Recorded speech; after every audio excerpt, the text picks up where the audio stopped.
Садыр Жапаров президенттин милдетин аткаруу ыйгарым укуктарын өткөрүп берди. Президенттик кызматка талапкерлигин көрсөткөндүгүнө байланыштуу Садыр Жапаров өлкө президентинин милдетин аткаруу ыйгарым укуктарын өткөрүп берди. Бул тууралуу президенттин басма сөз кызматы билдирет. Кызматтык милдеттерин өткөрүп берип жатып, ал кыргызстандыктарга кайрылуу жолдоду. Мен өлкө президентинин ыйгарым укуктарын мыйзам чегинде тапшырып берип, премьер-министр катары ыйгарым укуктарымды токтотуп, президенттик шайлоого катардагы жаран катары катышайын деп чечтим. Мындан ары президенттин милдетин баш мыйзамга ылайык Жогорку кеңештин төрагасы аткарат. Учурдан пайдаланып, менин талапкерлигимди колдогон бардык саясий күчтөргө, коомдук ишмерлерге, жарандык коомго, медиа тармагына, илимий жана чыгармачыл чөйрөнүн өкүлдөрүнө рахмат айтам, деп жазылат Жапаровдун кайрылуусунда.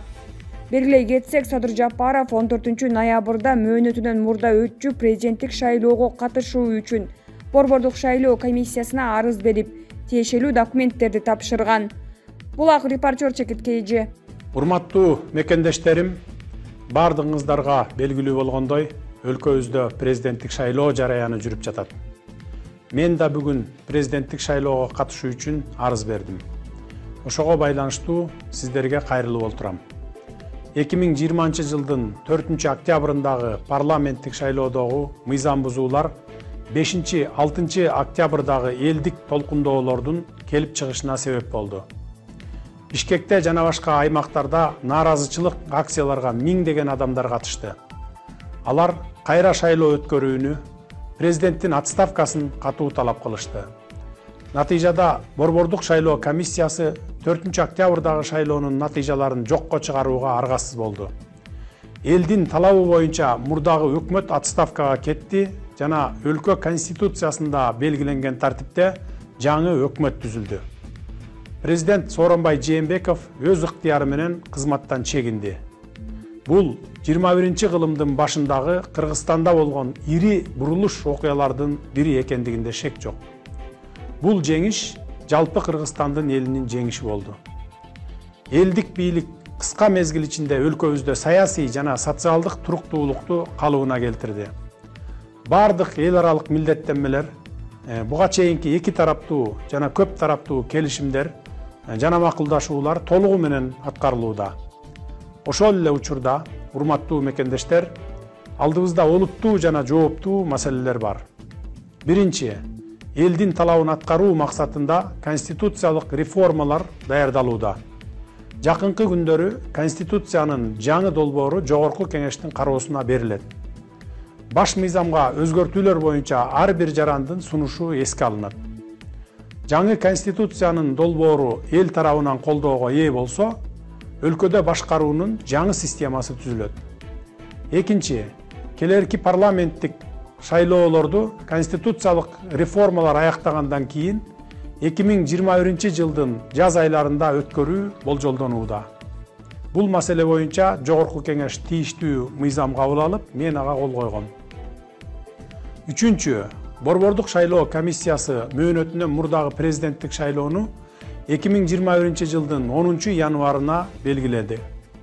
Урматтуу мекендештерим, ушуга байланыштуу мен өлкө президентинин ыйгарым укуктарын мыйзам чегинде тапшырып берип, премьер-министр катары ыйгарым укуктарымды токтотуп, президенттик шайлоого катардагы жаран катары катышайын деп чечтим. Мындан ары президенттин милдетин баш мыйзамга ылайык Жогорку кеңештин төрагасы аткарат.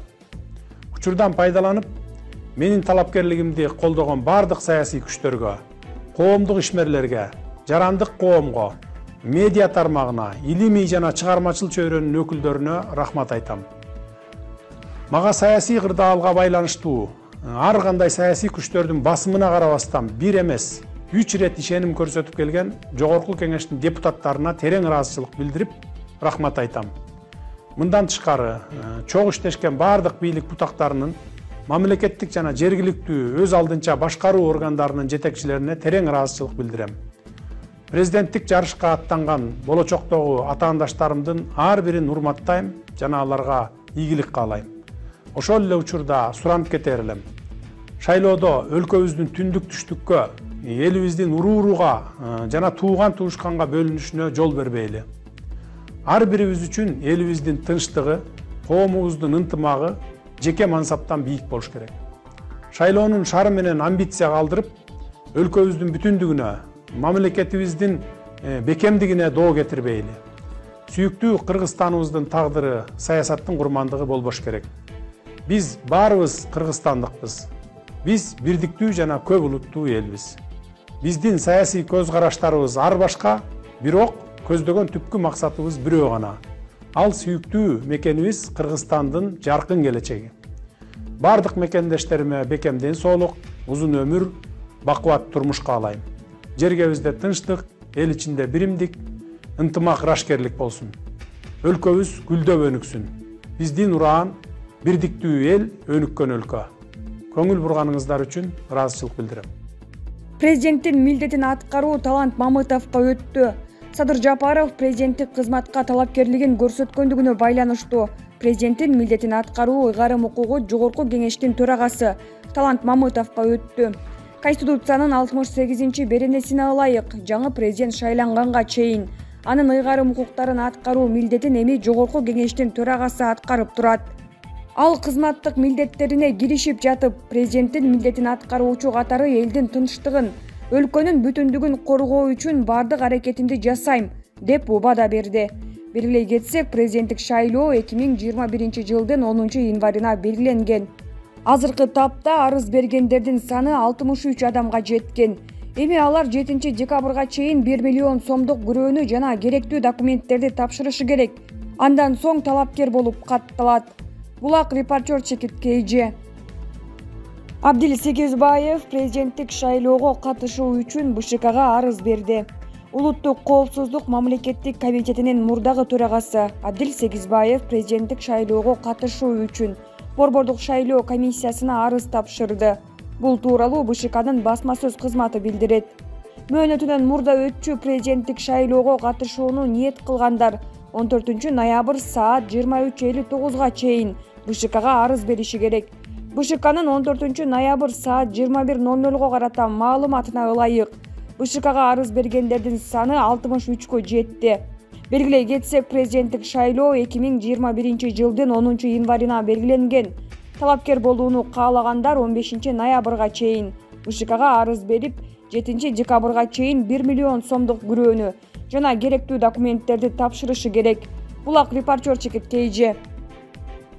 Кыргыз алтындын жаңы жетекчиси 33 жаштагы жигит. Кыргыз алтын ачык акционердик коомунун директорлор кеңеши 33 жаштагы Элмирза Укубаевди төрага кылып дайындады. Бул тууралуу аталган коомдон кабарланды. Директорлор кеңешинин мүчөлөрү Укубаев өзүнө жүктөлгөн милдеттерди так аткараарын белгилешти. Себеби жер казынасын пайдалануу жагынан тажрыйбага бай жана Тоо-Кен тармагындагы чыныгы абалды жакшы билет деп билдиришкен Кыргыз алтын директорлор кеңешинин мүчөлөрү. Директорлор кеңеши жаңы төрага жаш болгонуна карабастан бул ишти жогорку деңгээлде алып кете алат деп ишенет. Элмирза Укубаев буга чейин Тоо-Кен тармагында бир топ жооптуу кызматтарда эмгектенип келген. Булак медиа центр.